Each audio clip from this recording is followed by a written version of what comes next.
Let's say Surah Fatiha before we begin, inshallah.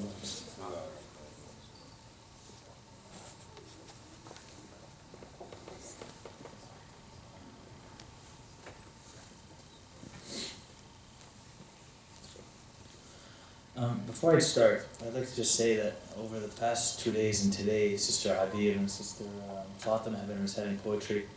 And I just want to say that what they've been doing is quite amazing. I'm a big fan of poetry, and to see sisters come up and present such eloquent poetry is quite phenomenal. So please, if we can all give them a loud salawat ala Muhammad wa ali Muhammad. I just want to thank you guys for doing that. أعوذ بالله من الشيطان الرجيم بسم الله الرحمن الرحيم والصلاة والسلام على أفضل الأنبياء والمرسلين بعد الخلائق أجمعين سيدنا وسندنا وشفيعنا مولانا وحبيب قلوبنا أبي القاسم محمد وعلى بيته الطيبين الطاهرين المعصومين المظلومين الذين اصطفاهم الله أجمعين. أما بعد، فقال الله تعالى في محكم كتابه الكريم وقوله الحق وهو أصدق الصادقين. بسم الله الرحمن الرحيم. يسبح لله ما في السماوات وما في الأرض الملك القدوس العزيز الحكيم هو الذي بعث للأميين رسولا منهم يتلو عليهم آياته ويزكيهم ويعلمهم الكتاب والحكمة وإن كانوا من قبل لفي ضلال مبين. صدق الله العلي العظيم. صلوات على محمد وآل محمد. اللهم صل على محمد وآل محمد. My respected brothers and sisters, Assalamu alaikum wa rahmatullahi wa barakatuh. We've started a discussion over the past 2 nights where we've been discussing the very essence of humanity, and we talked about the concept of guidance. The guidance to mankind is on a first and most basic level a very inner guidance. There is a inner revolution which is to be started before the outer revolution. Perhaps that's the greatest meaning behind the Prophet, behind the hadith of the Prophet, where he says, I am the outer prophet and you are the inner prophet. That the Prophet is giving us this very idea that the real prophet or the real message or the real change that's to be made is within the human being. The biggest source of energy and impact and the biggest sort of transformation, the biggest reality of what Islam even is and what this whole religion that we're holding on to is perhaps to motivate some sort of inner force to bring out some sort of external change to society. There's this idea that Islam is an external force, that as much as I accept externally, I change internally. But in reality, as much as we change externally, if there is no internal change, there will never be an external change. And yesterday we discussed about the idea, and we said that Islam is an inner revolution rather than the outer revolution. It's a pressing of some sort of inner change where the human being understands a reality, grasps it from his inside, and he changes outwardly. And that by saying, I become more open-minded, or I become smarter, or I become better, or I become holier, or I become greater, simply by accepting a religion from the outside, is kind of an absurd reality, because a person's reality is not deemed by what he accepts from the outside, but what he has on the inside. If I take religion, and I change myself, and I become a better individual from the inside, I have now become better. And we said that the open-mindedness of the human being is measured by the open-mindedness of his own reality, not by the message that he's accepting. For I can accept an open-minded message and still be as closed-minded as I was before I had accepted it, because I am closed-minded. The open-mindedness of a human being is not defined simply by the message that he accepts, but by the definition of his own essence and his reality. As much as Islam is one of the most open-minded messages, Islam is a great message which has been accepted, it all comes back to the human being and how he accepts it. If he accepts it in a greater reality, he will be great. But if he does not accept it in a great reality, he will never be great. Because the greatness comes back to the individual. And what I want to build up upon is this idea that our most important guiding system is ourselves. It's humanity. And that the true understanding of growth is the collective growth of our society. And I'm going to come to this definition in just a second, because there's an interesting reality about what guidance is, that if we grasp it, will give us a change of how we experience the world and how we see things, in specific this idea of prophethood. On a first level, you and I are meant to be changed through our most inner sense, through our inner reality. And hence when the Quran talks about insan, human beings, Allah is always talking to us on an individual level. He speaks to us on a holistic level, and He speaks to us on an individual level. That, oh insan, oh human being, you are to change who you are. Now, at times God addresses us as oh Muslims, as oh believers. But in a great amount of verses in the Quran, there is a discussion or a speaking to specifically humanity. Where Allah says, for example, Bismillah ar-Rahman ar-Rahim, Ya ayyuhan nas, inna khalaqnakum min dhakarin wa untha, wa ja'alnakum shu'uban wa qaba'ila lita'arafu, inna akramakum 'inda Allahi atqakum. O people, O mankind. Here the discussion isn't towards Muslims in specific, but the discussion is towards humanity in general. The second form of guidance that exists amongst us, and the way we see this at times, is that we as human beings are a cup and we are completely empty. We have nothing. We are not good human beings, and that prophets or religion comes to fill up the cup halfway or all the way. But in all reality, the cup is already 50% to 75% filled with your existence and your humanity. Human beings are created with a built-in system of innate goodness. Now there are studies being done today. For example, there was a recent study done with regards to infants, and this was done in Yale University. There was even a documentary about it in 60 Minutes, which speaks about this as a psychological breakthrough with regards to children morality. And this, what the study did was it took young infants, about 3 months old, infants who wouldn't even be moving their hands or wouldn't be able to grab something, and they would be shown, this was done to about 100 to 200 infants, they would be shown a scenario of different puppets. And some of these puppets would do good deeds, some of these puppets would do bad deeds. And the children were then presented the two puppets. And scientists came to a conclusion that if children stare at something for 5 seconds and they turn away, they're not interested in that thing. But if they stare at it for 30 seconds or more, they want what they are staring at.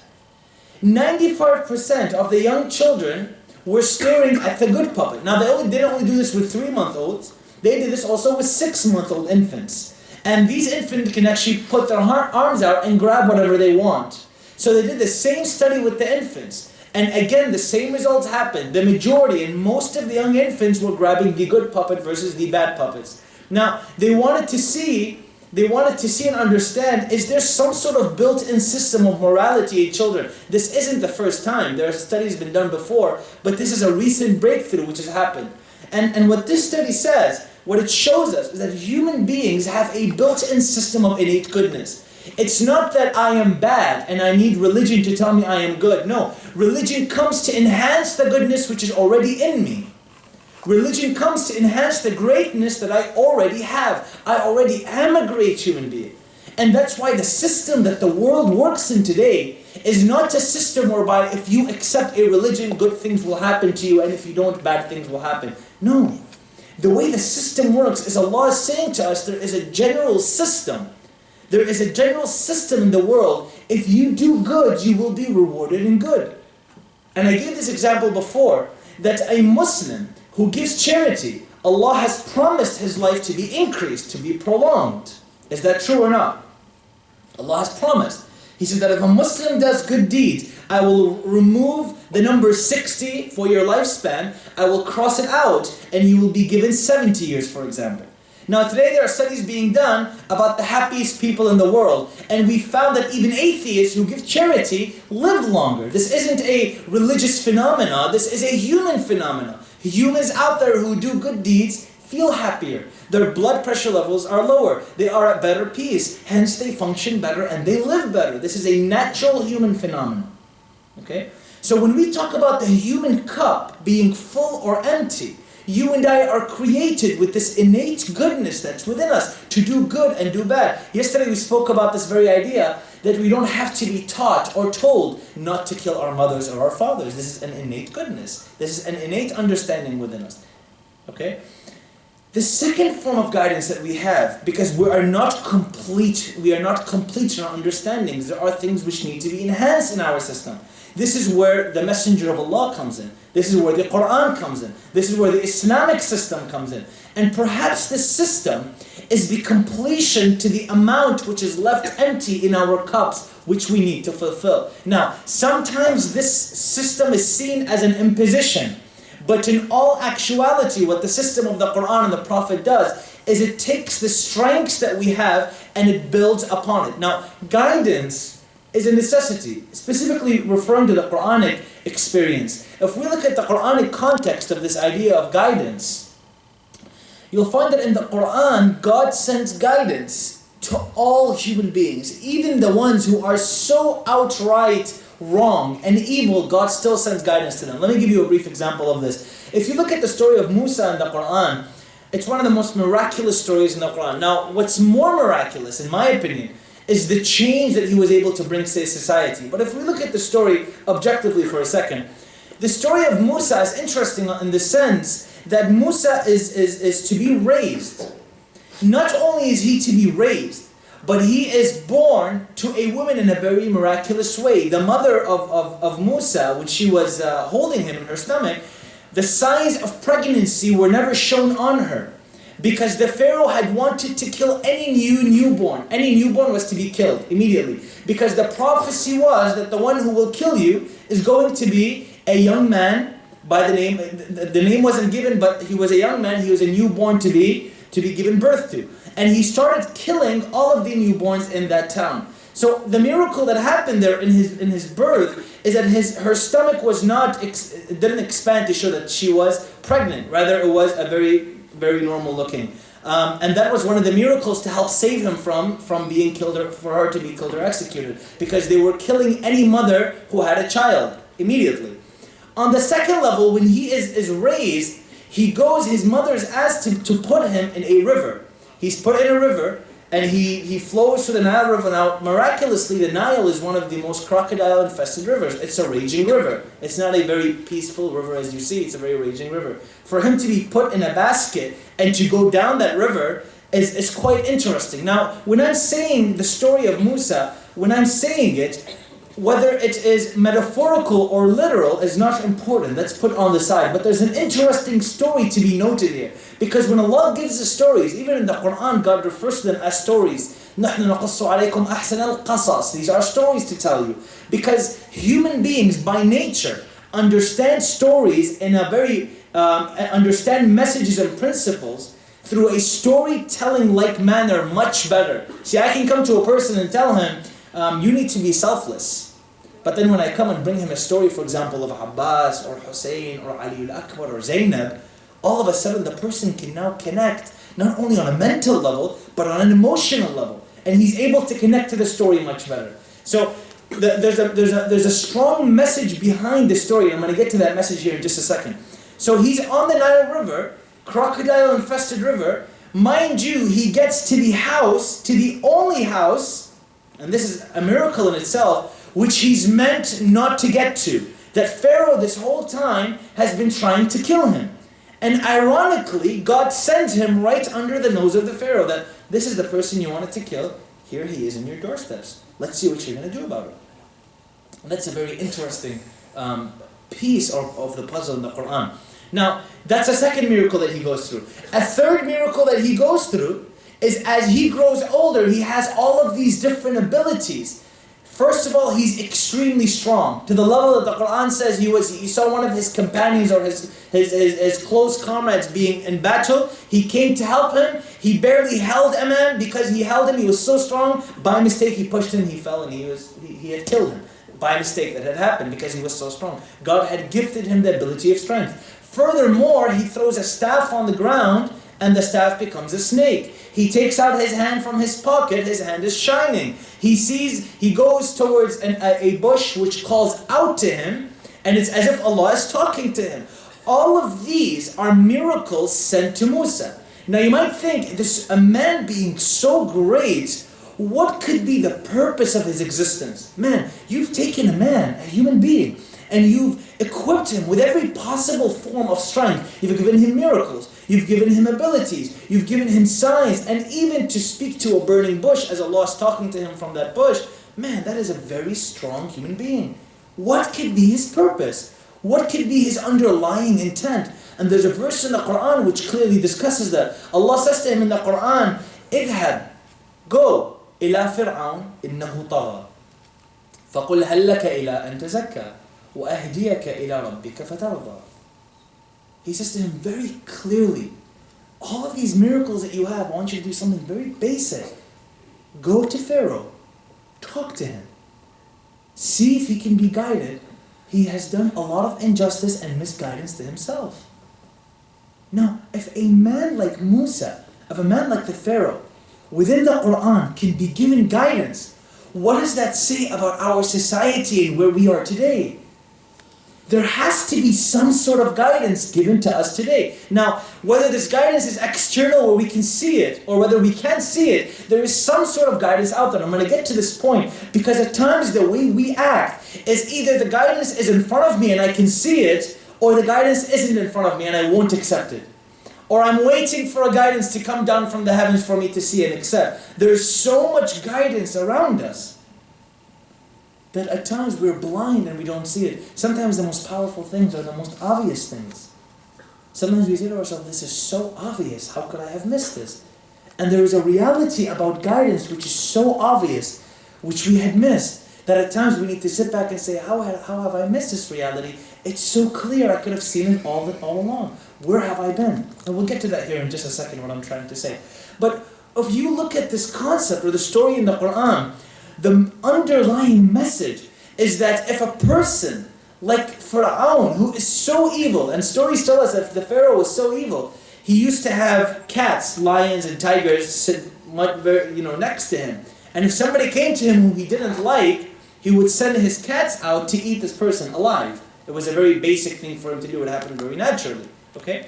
And interestingly enough, God sends him guidance. Now what that says is, what kind of guidance is given to you and I? There must be some sort of form of guidance given to us. Let me kind of delve more into this. If you look at the Islamic system or the concept of prophethood in the Quran, the way it's discussed is very interesting.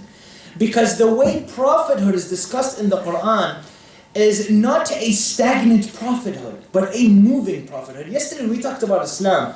We mentioned that Islam is not a stagnant pool of water, but it's a moving and raging river. It's a moving stream, which you and I take advantage of the stream by controlling the energy and allowing it to convert to electrical energy for us to use. This is kind of an analogy that we have. Now, when we look at prophets and prophethood, prophets in essence and in all reality are the most highest culmination of human beings on earth. That is as simple as that. All they are. Now some, when they hear this concept of he's human, get very, turned off. How can he be human? How is he human? How is it possible? And he is. Prophets and imams on a level, on a most basic level, are as human as you and I are. They have feelings. They have emotions. They have desires. It's the same system whereby you and I work with. The difference is that they have worked on themselves to such an extent that they have the knowledge and understanding not to go towards things which are not good for them. It's not as different as you and I may think it is. Now when we look at the prophetic system, prophets at the end of the day are the highest level of culmination and thinking to the society in that time. See, prophethood is not meant to be a stopping system. It's meant to be a moving system. What I mean by that is every prophet comes to his people in the perfect time with the perfect thinking system and strategic system for that time frame and no other time frame. Meaning if the prophet was in the time of Musa, his system would have most likely not worked. If Ibrahim was in the time of Nabi Muhammad, his system would have most likely not worked.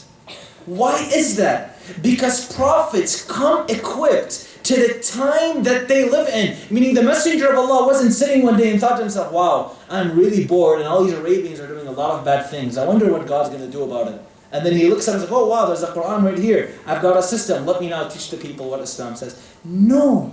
There was a complete thinking system. For 40 years he had lived with the people. For 40 years he was part of a system and a society where he thought to himself, there are problems here. I wonder what I can do. Let me give you a brief example of this. You know, when the Prophet was 23, he came up with the most powerful system of contract in Arabia. This is before he was a prophet. This is before his prophet has been announced to him. This is before the Quran came down to him and he knew in his heart that the system of Islam. So this is before that. When he was 23, as a young man in Arabia, he was once standing in the markets of Arabia. And a man stands on the mountain, he says, "O people of Arabia, I've heard about your generosity and your kindness. I came to your city a rich man, but I'm leaving a poor man because my wealth was stolen." And he stands on the mountain, he pleads to them. And what the Arabians used to do is if a person had a strong agony, if they were really in a lot of heartfelt pain, they would take the shirt that they were wearing and they would rip it. And this man had ripped his shirt to show his agony and how scared, how upset he was. So the messenger goes to him and says to him, "What's going on?" Now this is him as a 23-year-old, okay? He says, "What's going on?" He says to him, "Well, this and this had happened. I gave my money to a man. There was no contract done. My rights were stolen from me. And when my rights were stolen from me, I wasn't able to get my rights back and my money was stolen." The messenger said, "Okay, sit tight." He went to his uncle and he went to the remainder of Bani Hashim. And he started a group called Hilf al-Fudul, known as the first documented human rights principles in Arabia. This is at the age of 23. Now he wasn't simply sitting back and thinking to himself, "Wow, I'm waiting for some sort of system to come and help me." He was an actively engaged participant of society. He realized there's an issue here. And he came with the system of Hilf al-Fudul, which protected the rights of merchants in Arabia. Now when an Arabian came, his rights were protected under Hilf al-Fudul. He was part founder of this great original system of laws in Arabia. That tells you there is some sort of innate human movement that the messenger had. Some might say, well, is he human? I would say, yes, he's very human. Matter of fact, when you remove the human element from them, when you remove the human element from prophets and even imams, that's when you have an issue starting, because now you can't relate to them. All of a sudden there's no relation. Did they stay away from sins? Definitely, because they have the knowledge and understanding to do so. Were they guided by God and supported? Definitely they were guided by God and supported. But there is also a human element in their nature. What I'm saying is prophets within their system participated actively, became the best they can in their own modern societies. And by doing that, they were able to advance forward. Now their system is a continuous system.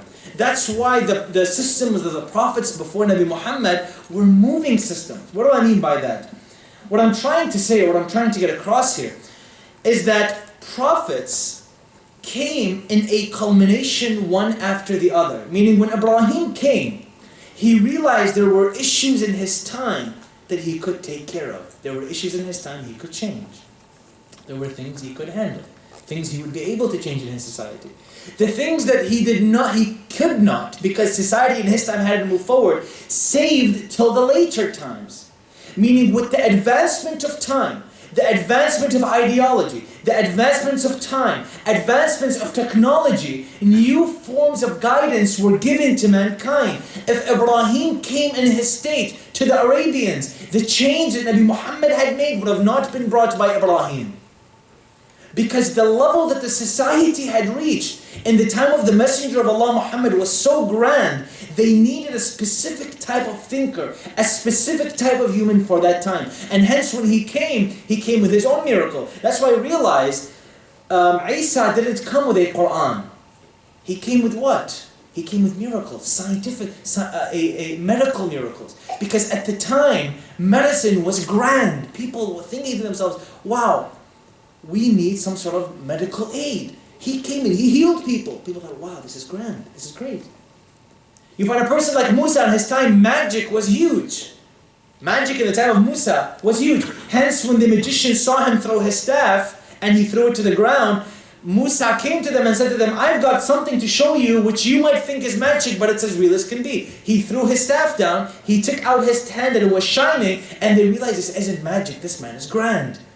Now Nabi Muhammad did something very similar. He came to a society filled with literature. Literature was huge for them. It was so great for them. They needed this. They were really smart. And let me just give you a brief example here.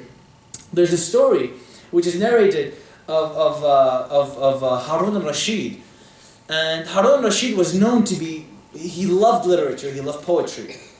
And what he would do is, Arabians were so good at poetry in that time that they would come to princes and kings, and they would read to them in hope that they would get some sort of gold in return, because they had loved poetry. Their entertainment was wine, poetry, women, things, etc. like that.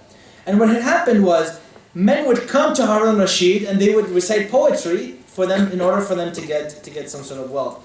But he was so stingy that he wouldn't give anybody any recompense. And what he would tell them is, he made a general rule. And this is kind of to show you how great Arabians were at poetry.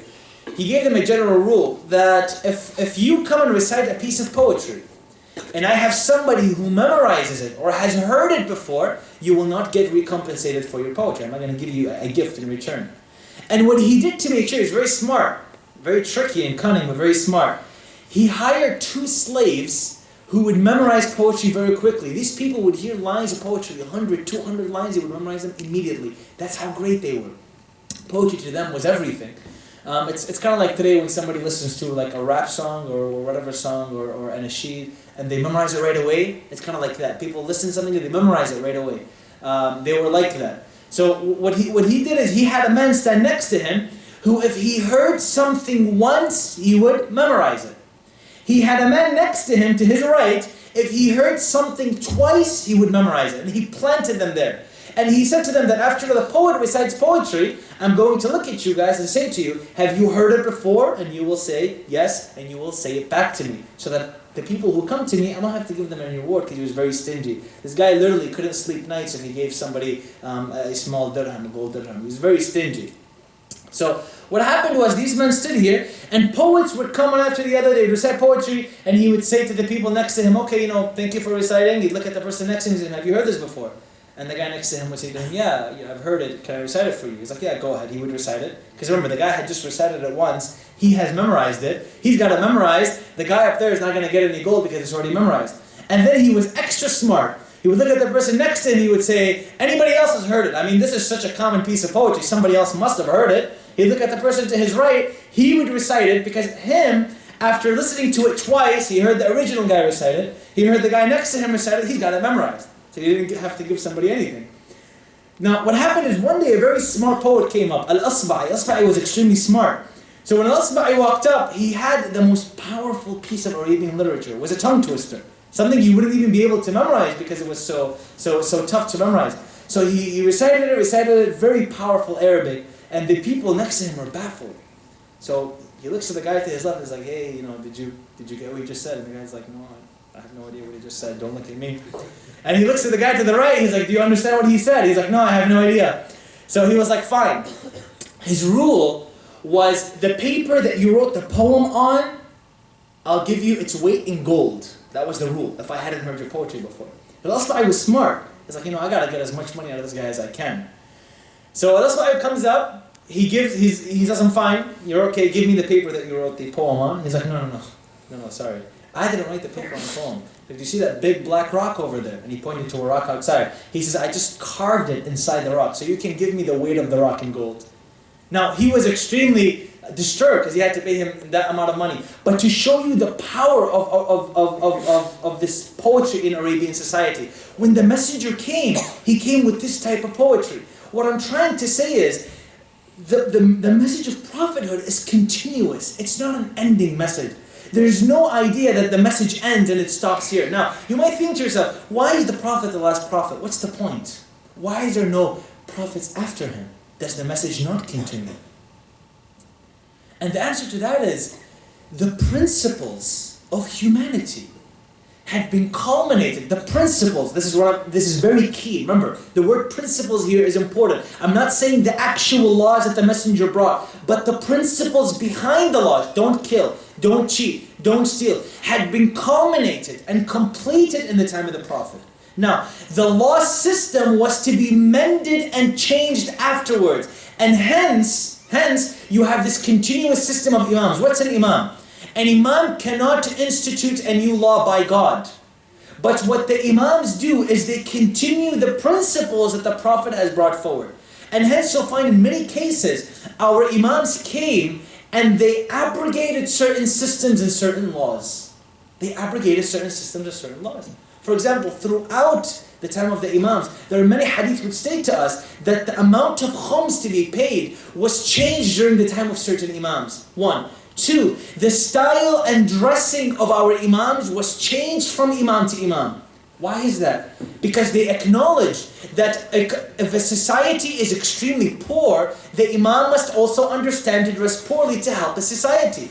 But if society is doing well, the imam can dress better. That's why certain imams dress very lavishly. Certain imams like Imam Ali alayhi salam dress very poorly because it's depending on the society that they lived in. They were part and parcel of that society. And hence when the Mahdi comes, when the Mahdi, who is the culmination, when he comes, some of us have this idea that when the Mahdi comes, he's going to be dressed in long robes and the typical Arabian style dress, and he's going to come with a cane and a long beard and looking like a man who we might see in the movies.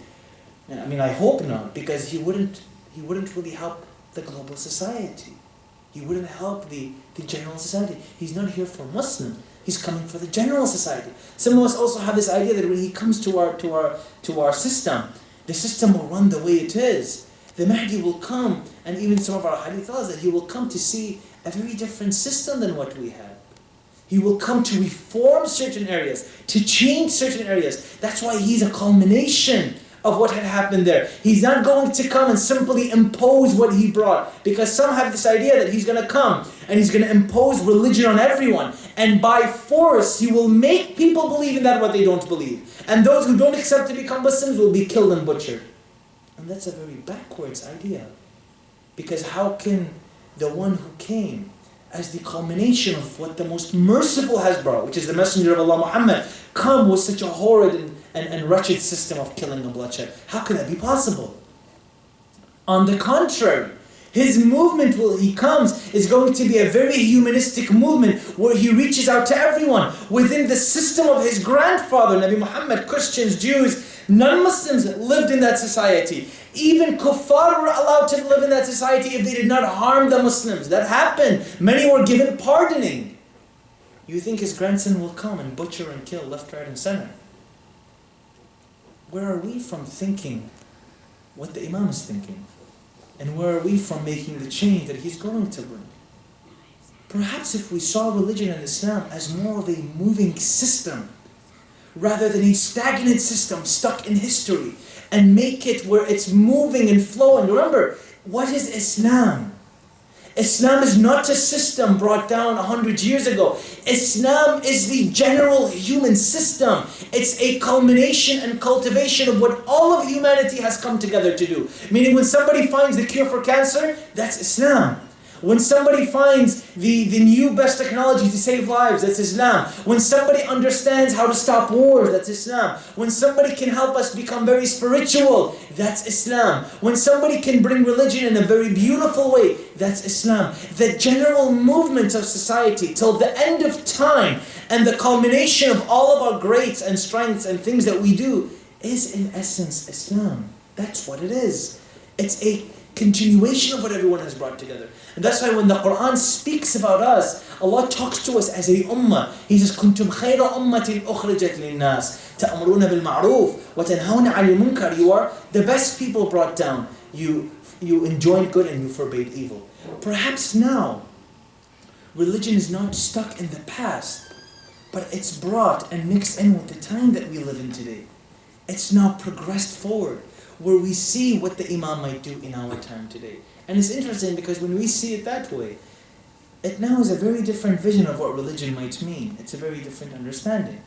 And hence, our Imams understood this. Imam Hussein alayhi salam understood this. And he realized, and I keep going back to this, that his movement, his very movement, if it wasn't for Karbala, this shock that was given to the system of the tyrants at the time would have never happened. Look at how many revolutions happened after Imam Hussein alayhi salam.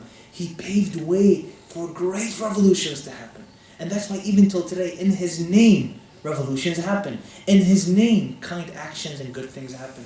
That's why when we think about his tragedy, now today we commemorate Arbaeen, and interestingly, Arbaeen is a tragic scenario because within the Arabian culture, 40 days after the death of an individual is a very blessed time. It's a time to visit their grave. It's a time to reminisce. It's the time where you can sit next to the person's grave and sit there and pour water on their graves and pray for them and recite dua for them. But it's sad to say that when Lady Zainab and the other women and Imam Zainab Arba'een alayhi salam were going back towards Medina and they told the caravan leader to pass them through Karbala, they were still in chains. They were still in the worst situation. They were still very hungry. Many children had died during the way. Many children had been trampled. Many had been burned in the tents. This was the situation that they came to. That even when Lady Zainab came to pass by her brother's grave, instead of sitting next to the grave and coming down because she was at ease and peace, she had left the body of her brother immediately. And she had thrown herself on the grave of Imam Hussein alayhi salam. And that day is where they took the heads back and they buried the heads with the bodies. All of the heads had been severed that day. Even the heads of the young infant, Abdullah al-Radiya, was severed. It was severed on that day. And this is the time where they had brought the heads back and they buried those heads back into their graves. We ask Allah Azza wa Jal to keep us on the path of Muhammad wa ali Muhammad. This is our hands that recite Amin Yujibu 5 times for all our brothers and sisters who are oppressed around the world. Bismillahir Rahmanir Rahim. Allahumma salli ala Muhammadin wa ali Muhammad. بسم الله الرحمن الرحيم أمن يجيب المضطر إذا دعاه ويكشف السوء أمن يجيب المضطر إذا دعاه ويكشف السوء أمن يجيب المضطر إذا دعاه ويكشف السوء أمن يجيب المضطر إذا دعاه ويكشف السوء أمن يجيب المضطر إذا دعاه ويكشف السوء. Allah, we ask you to heal all of our sick ones, Ya Allah. Keep us on the path of Muhammad wa ali Muhammad, Ya Allah. Make us leaders in our communities, Ya Allah. ونوحي المؤمنين والمؤمنات والمسلمين والمسلمات. نقرأ سورة مباركة الفاتحة تسبقها الصلوات.